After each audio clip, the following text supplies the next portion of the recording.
আসসালামু আলাইকুম, welcome to mind orbit. তো তোমাদের কয়েকদিন পরে প্রি টেস্ট এক্সাম।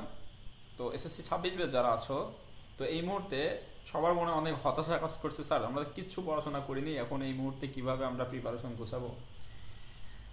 তো এক্ষেত্রে তোমাদের আমি দুইটা অপশন দিতে পারি।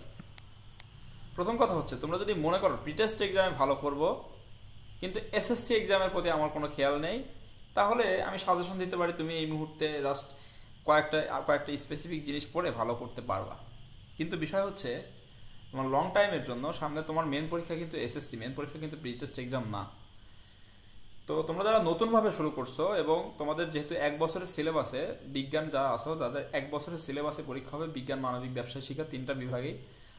তো এই কয়েকটা মাস হয়তো তোমাদের দেখতে দেখতে কেটে গেছে, তো বাকিটা সময় তোমরা কিভাবে প্রিপারেশন গোছাবা এবং কয়েকদিন পরে পরীক্ষা, তো তোমরা কিছুই বুঝে উঠতে পারতেছো না। তো আমি বলবো, যারা নতুনভাবে শুরু করছো যেভাবে আগাচ্ছ সেভাবে আগাও, প্রি টেস্ট এক্সামটা জাস্ট এক্সামের মতো দাও। আর এই মুহূর্তে তোমাদের আমি বলবো যে কোনো একটা অধ্যায় যদি, কোনো একটা চ্যাপ্টার যদি তোমাদের শেষ হয়ে যায়, তাহলে তোমরা বোর্ড কোশ্চেন এবং বাছাইকৃত স্কুলের যে মাস্টার ট্রেনার কর্তৃক যে প্রশ্নগুলো আছে এই প্রশ্নগুলোর উত্তর জানার জন্য তোমাদের যতটুকু বেসিক প্রয়োজন ততটুকু বেসিক অর্জন করার চেষ্টা করো। ধন্যবাদ। আসসালামু আলাইকুম।